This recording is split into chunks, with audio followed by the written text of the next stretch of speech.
on this episode of the Sorority Chat podcast.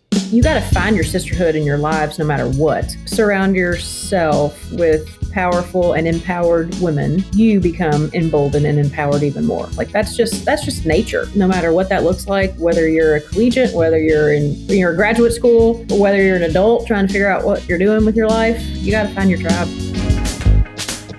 Hey y'all, and welcome to Sorority Chat. I'm Liz Alexander, a designer and sorority alum who's obsessed with all things Greek life. My mission? To bring you real conversations, smart insights, and fun stories that help make sorority living even better. So grab your favorite beverage, get comfy, and let's chat. Hey sorority chatters, I am beyond excited for today's episode because I get to introduce you to someone who's not just a powerhouse in her career, but she's also one of my very best friends. Lindsay Hughes Thurston is a district court judge in Fayette County, Kentucky, running unopposed for re-election this year, I might add. Woot woot. But long before the bench and the robe, she was a college girl with a big heart, a lot of ambition, and a front row seat to something that is kind of rare in sorority life. She went to Stevens College, an all-women's school in Columbia, Missouri, where she joined a local sorority, Kappa Alpha Phi. Did I say it right? We actually said Kappa Alpha Phi, and I always wondered why we only said Kappa Alpha Phi and not Phi, but I don't know. Okay. Kappa Alpha Phi, it is. For purposes of today. I want to come back to the pronunciation in a little bit. But so Kappa Alpha Phi is the local sorority that Lindsay joined. Here's where it gets juicy. That sorority went national during her time there, and she became a founding member of Kappa Delta's Zeta Upsilon chapter. Not many people can say that they've helped bring a national organization to life on their campus. So we're going to dive deep into what the process looked like, what it meant for her, and how she values what she's learned and the way those things still show up today, even in the courtroom. And we might talk a little bit about Mahjong. Hey, Lindsay. Hey, Liz. How are you? I am glad to have you on. I'm so happy to be here. Thanks for asking me. Yes, of course. So back to the pronunciation side of things. Yes. It comes up so much with people. PHI word, because in some instances it's phi, in other instances it's phi. And I feel like I now need to go on a deep dive to figure out what, I guess, grammatical rules are of how you say it and when. So at the time, of course, this was 30 plus years ago. Well, not plus, just 30-ish. They said it was phi because it came after alpha. Okay. I have no idea. I always thought it should be Kappa Alpha Phi, but yeah, they said it was phi because it came after alpha. And I do not know the rhyme or reason. That was just what the president told me. And, I was a little freshman trying to be cool and fit in, so I just went with it. Okay, well, that makes sense because there is the Alpha Phi sorority. And I will always argue with people when they call it Alpha Phi. And I'm like, no. Yeah. But then it's Pi Beta Phi. Right. So anywho, like I said, thank you for the lesson. I'm going to look into this more. We'll dive in later on the chat GBT. Yeah, totally. So before we go all in on the college stories, give us like a 60-second version of Judge Thurston. Like, what is the day-to-day like for you now? Well, the day-to-day today is I am at home snowed in under a couple of inches of ice. Otherwise, right now I would be in drug court. I'm a district court judge here in Lexington in Fayette County, completing my second term. This is the fourth year of my second term. Next year, I will hopefully be reelected because I am running unopposed to be starting my third term. It's wild to think how fast it's gone. I ran for office in 2018 and here we are 8 years later. So it's wild how fast the time goes. A 60-second overview. I'm probably on second 49 because I like to talk. We'll take it. I love my work. It is often very difficult work. You see a lot of things that people shouldn't have to see on a daily basis. I'm on call today, so I've already signed a couple of search warrants, and it's just never a dull moment. My free time, which I don't really have a lot of, but I've made time to play Mahjong. And of course, I love being with my husband and my mom, who's here lurking in my house at somewhere, and my dog, and that's about it. I think that's pretty good. For the 60-second overview, I thought that fits. It was very concise, very well done. What's something that people might be surprised to learn about your college years? I think a lot of people are surprised that I went to an all-women's college. I agree with that. Yeah, and it never even really dawned on me that that was a weird thing. And I guess it's because we were right across the street from the University of Missouri. So it's in Columbia, it's a college town. So I didn't really feel like, sometimes when you think of a women's college, you think of it like high atop a hill, where it's secluded and nobody can get to it. And there's like a moat around it or something. That wasn't the case. We were right down in Columbia in this, city proper. Mizzou was right across the way.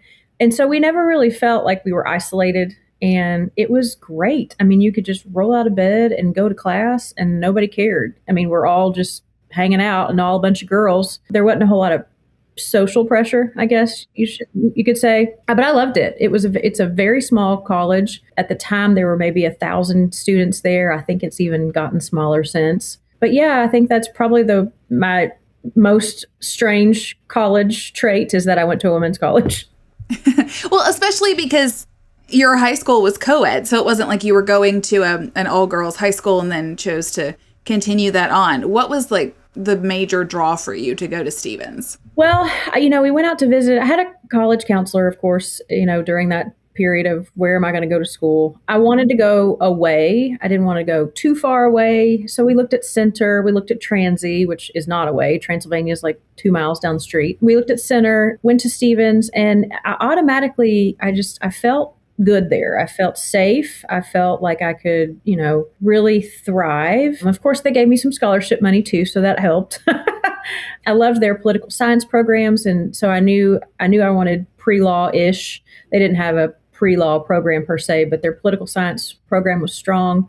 The main professor there, I just adored. He helped me get a lot of great internships. So it was a fit from the very beginning, and I'm blessed by that experience. I rushed through it and graduated in 3.5 years. I wish I hadn't have been so, quick to pounce out of there and bounce out of there, but it was great. Loved every minute of it. I did not know that you graduated in a condensed amount of time. And, looking back on it, I was like, why did I rush through that?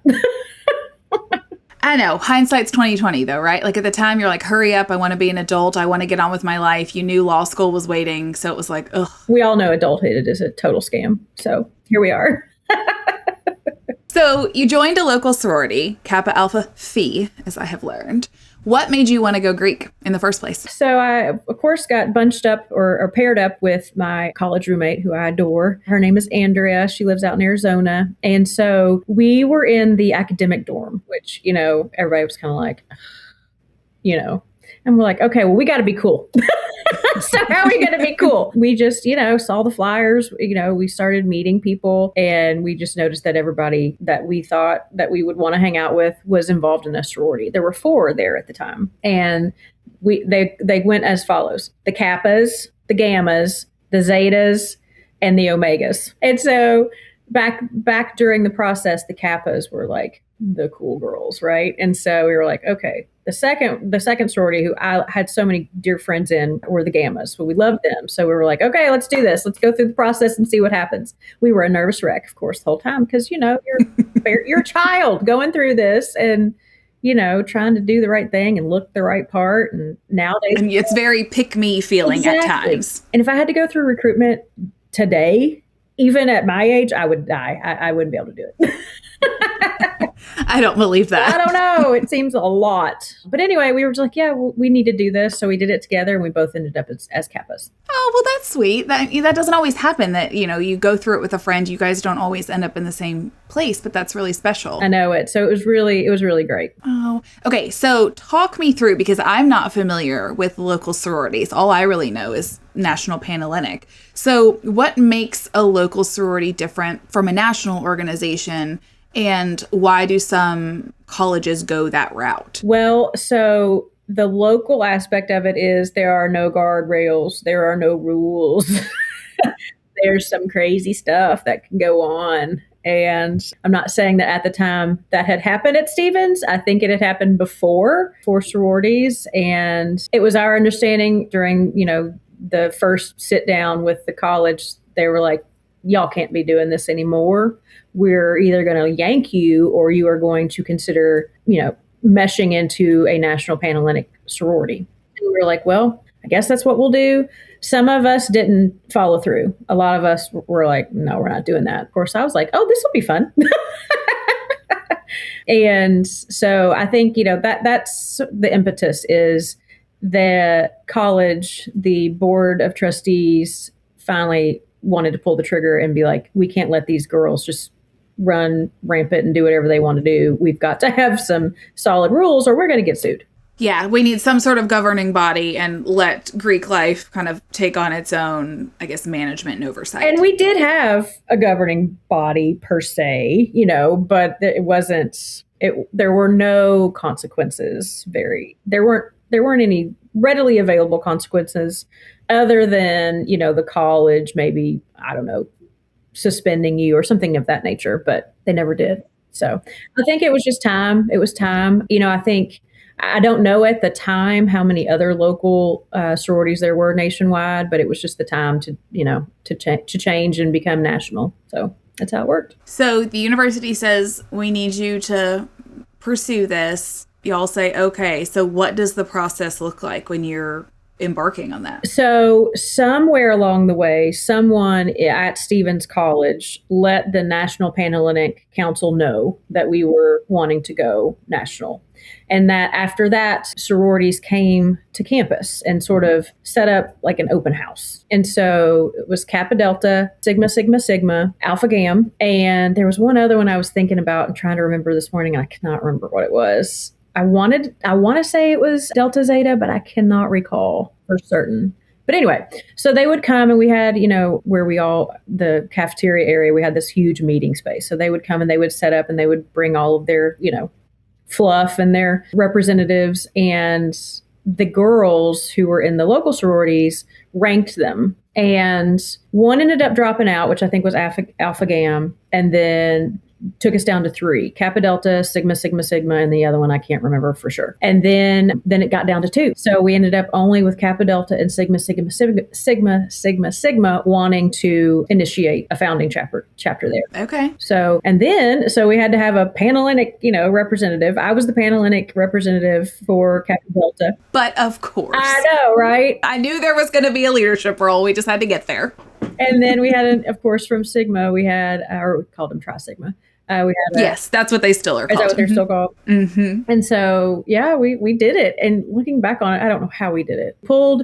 Tri-Sigma did not have a chapter at Mizzou, but they had a chapter somewhere in Missouri. So we pulled guidance from, like their chapter advisory council. They came to campus, and then we pulled counsel from the KD chapter at Mizzou. So we were just like, hey, what do we do? And they're like, well, here's what we do. And it was great. I mean, it was a learning experience. I don't remember a whole lot of it, but we went through, we called it Rush back then. And, there's not a whole lot to choose from when you only got 2. But we had very different personalities because the Tri-Sigma, it was mostly the Gammas and the Zetas who came together for that one, and the Kappas and the Omegas for Kappa Delta. So we had different personalities, but yeah, it just kind of all developed, and I ended up being a founding sister. Look, founding sister. Now you're in politics. I know, right? The foreshadowing. I know. Looking back on it, there's a lot of foreshadowing because, yes, I took the leadership role. Also, Kappa Delta, their philanthropy is Prevent Child Abuse America. And I'm like, well, that's what I do in my daily job. So it all kind of, shook out. Oh, that gives me goosebumps, though. I love those full circle moments when you can look back and be like, oh, I feel like this was why this happened to me, or that was the purpose of that stepping stone. I totally agree with that. It's just funny how that works. Yeah, it absolutely is. So how long was the process going from being Kappas to going Kappa Delta? So I was a Kappa for like a full year, and then they came in towards the end of my freshman year. And then we were up probably in 6 months. Oh, wow. That's pretty quick.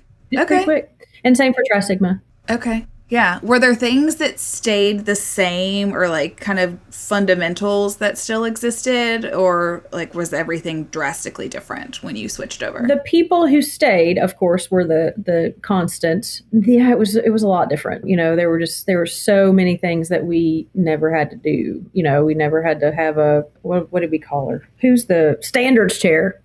Oh yeah. we had a standards chair. We were like, what do they do?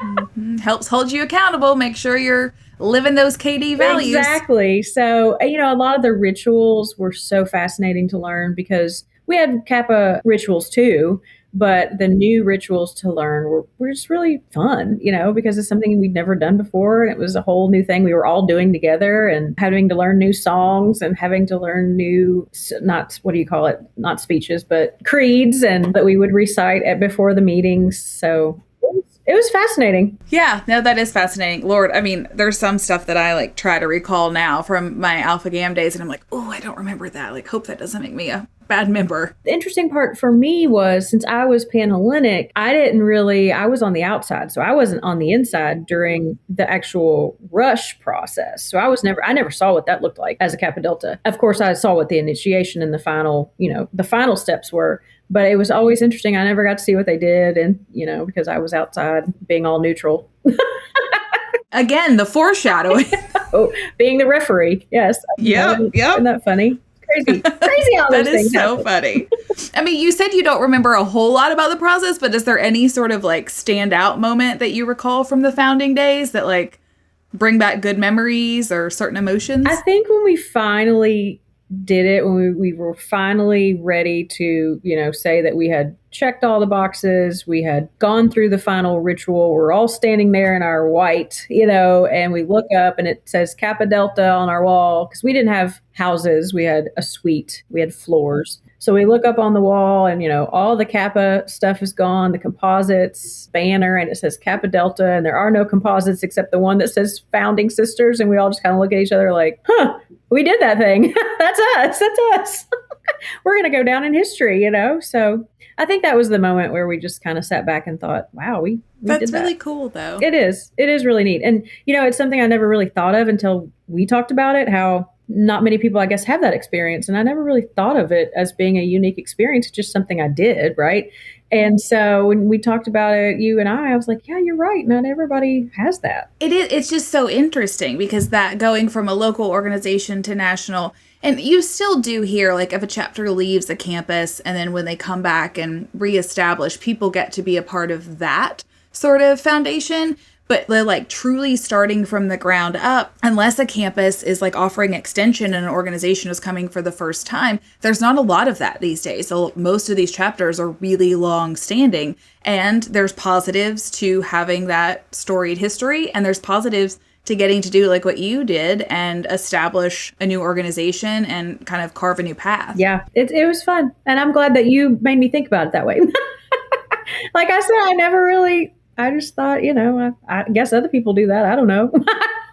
But then thinking about it, no, they don't. So thanks, Liz. Yeah, well, you are welcome. And then it's been funny, you and I talking as we've been preparing for this episode. You're I'm going down memory lane. You're pulling out college pictures. You're pulling out composites, all these fun mementos. Yeah, it's so funny. I reached out to one of my sorority sisters and I was like, hey, I'm doing this podcast. And she was like, oh my God, that's so exciting.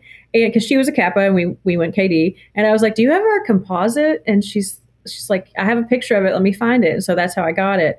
And so I don't know if you knew this, but since then, here's the other plot twist that just totally breaks my heart. It closed. Kappa Delta and Tri Sigma closed on Stevens. Oh. Yeah, on Stevens' campus. So that was maybe 2 years ago. Broke all of our hearts into little pieces. And the reason why she had a picture of our composite is because she lives in Missouri. She lives in Mexico, Missouri, which is about, 20 minutes from Columbia. She teaches at Mizzou. And I was like, you've got to go get our composites. Somebody's got to get them.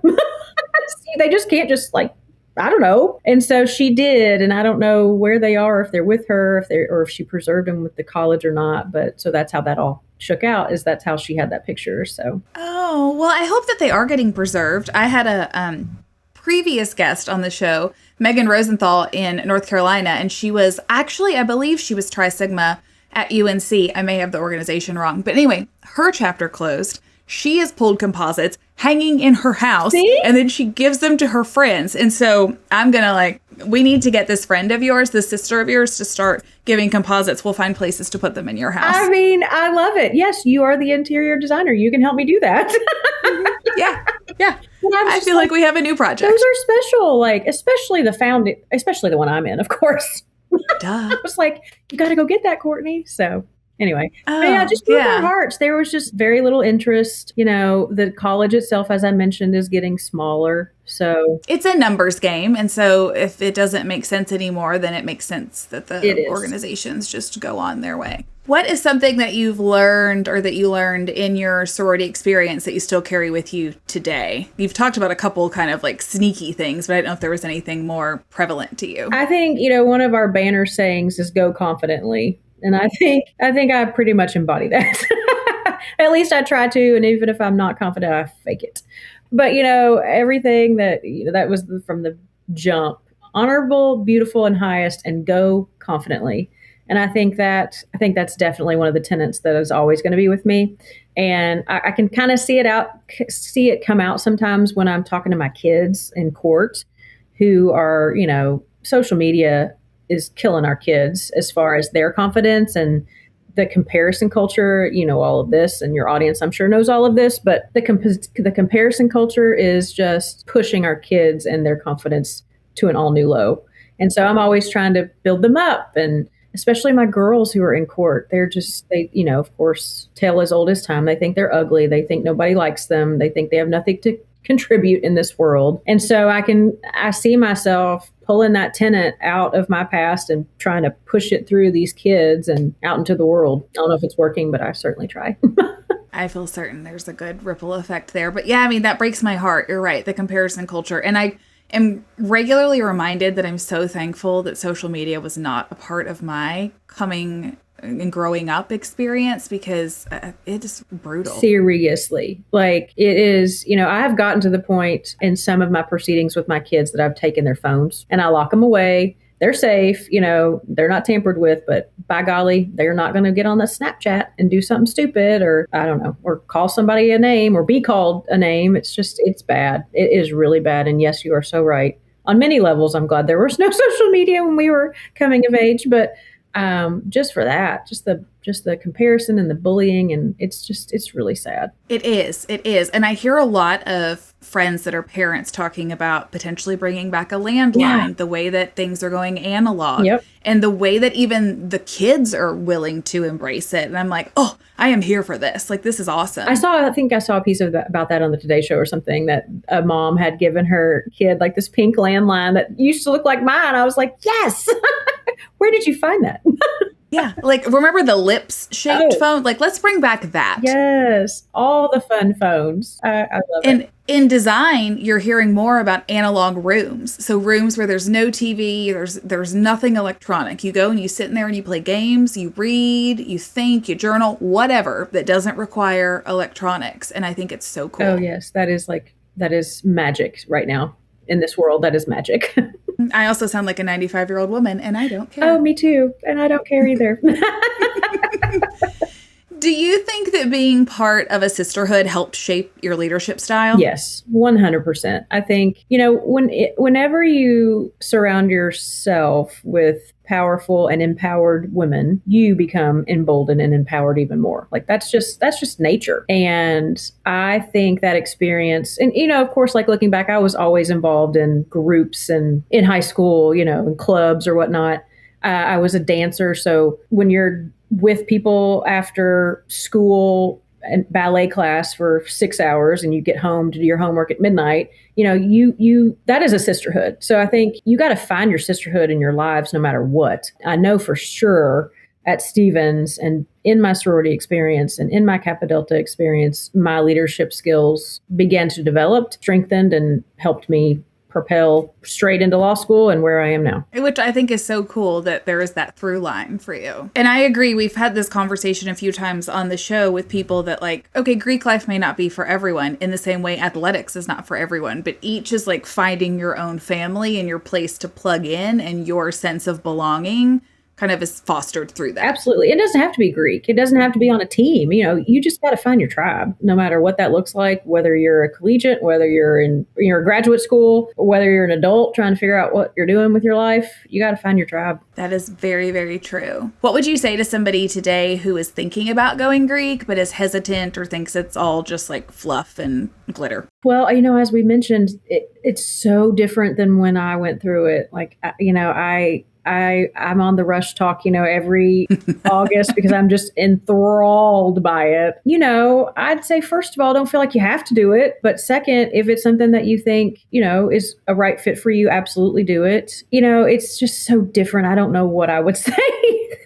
And I also think it depends on where you're in school. Like if you're at Bama or Ole Miss, your Rush experience is going to be completely different from a Rush or recruitment, from an, like experience at like Brown, where you all were this week. That's going to be a different look. Or even Center College, which is, down the street from me. So it's just going to have to be like, if it's something you want to do, go for it, go confidently and do it. But if it's something that you're really not sure of, then don't feel pressured to do it. And just make sure you know what your experience looks like at whatever, college or university you're at, because that could also determine whether you really want to do it or not. Yeah, I fully agree. I think it's just being well informed and figuring out if it aligns with what your goal is to get out. Absolutely. Yeah. Do your homework and, don't do it if you don't want to. Mm-hmm. Yeah, well, isn't that kind of what we say about everything? Exactly. But, when you're 18 years old, people don't really know they have that option. That is true. You feel like you have to do what everybody else is doing and go with the flow of everybody. Just remember, you have a voice, you have a choice, and do what you want to do. Yeah, that's very true. Don't wait till you're 40 to figure that out. Yeah, there you go. Some of us do, but it's okay. It happens. But I appreciate the plug and you following along to know that we were installing at Brown this week ahead of their recruitment. It looked so stunning. Your team was killing it up there. They did a great job. I was very proud of them. Thank you. Okay, lightning round. Ooh, here we go. What's your favorite sorority tradition? Not the all white. Oh, why? I hate white shoes. I think they're dumb. Oh. Sorry if I've offended anyone in your audience. I hate white shoes. So I think just the songs and the cheers and all that was just so much fun. That was so much fun. That tracks for the Lindsay that I know, because she loves the music. She's very loud. She's always going to cheer you on, singing, yelling, chanting. Yep, that's me. Next. Clapping. There's always a clap too. Okay, when you think about that time in your life, what's one word that comes to mind? Love. Like your necklace. Yeah. Oh, that wasn't even planned. I know. Look at that. Love. Yeah. Do you want to expand upon that or no? No, I loved it. I loved the women I was around. I loved the experience, like just everything. Yeah. One word, love. Love it. If your collegiate experience could offer one takeaway to listeners, what do you think it would be? Don't be afraid of change. Obviously, I was afraid of the change. And, some of my Kappa sisters were afraid of change and they were like, we're not doing this. But don't be afraid of change. If something changes during your experience or with your chapter or, your university tells you all have got to do something different, don't be afraid of it. Embrace it and see what happens. Because that's what we had to do. And it worked out. Yeah, well, and that's the constant part of life is change. So the more comfortable you get with embracing it, the better it's going to go. Absolutely. 100%. Well, I love that. LHT, thank you for coming on the podcast. You're so welcome. We didn't talk about Mahjong. Oh, gosh. What do we want to say about Mahjong? I'm just kidding. I love it. Well, look when my two worlds come together. Oh, my Mahjong loves KD. Where did you get that? Was it on the campus of UK? Well, yes. So, Oh My Mahjong, for those of you who don't know, based out of Texas. And so the Kentucky Wildcats played Texas in football. And Oh My Mahjong came up and set up this big old tailgate. I didn't get to go, and I can't remember where I was. I was either out of town or something. But I have a very good friend, Michaela, who is also KD and loves Mahjong. And she went by and got us hats. I was like, oh. I love that. I did not realize that she was a Kappa Delta. But yes, I saw on Instagram that tailgate, the whole setup looked amazing. It looked so fun. I've been busting out my solo Maj board so I can keep up with my Charleston. And somebody messaged me when they saw me share it on Instagram and was like ordering immediately. And I was like, because she said, my kids won't play with me. I've got to do something. So that was her solution. Yes. Well, my husband won't play with me. My mother won't play with me. So I have to find people, and I have plenty to play with me. But my sister in Florida is teaching herself. So I'm going to send her one of those now that I saw that, especially the tortoise one that you shared last night. Beautiful. Yeah, you should. I really enjoyed it. It was very fun. And now I want to get back with groups of people and play some more. So much fun. I still just want to buy all the sets available because the colors are beautiful. Well, did you happen to see the aqua mat? Probably. Need it. Yes, it's the floating kind of foam for the pool. Mm-hmm. Yes, we do need that, and then we can plan a trip for you to come and visit. That's what I was getting to. I figured there was an ulterior motive. I'm glad you walked right through that door. Oh, gosh. Well, thanks for coming on, Linz. If people would like to connect with you further, what's the way they could do that? Instagram, either my personal LH Thurston or at LH Thurston, however you say it these days, these kids, or at Judge L Thurston on the gram. Awesome. Well, thanks for coming on, sis. Thank you.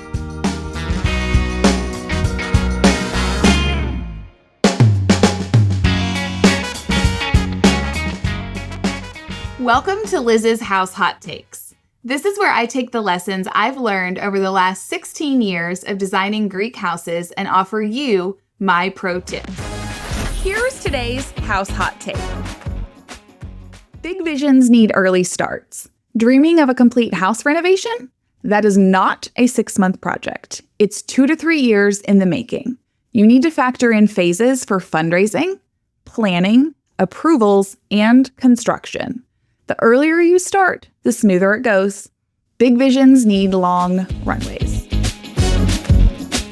Thanks for listening to another House Hot Take. For more inspiration, check out the PDR Interiors Instagram or TikTok. I'm Liz Alexander, and this is the Sorority Chat Podcast. Catch you next time.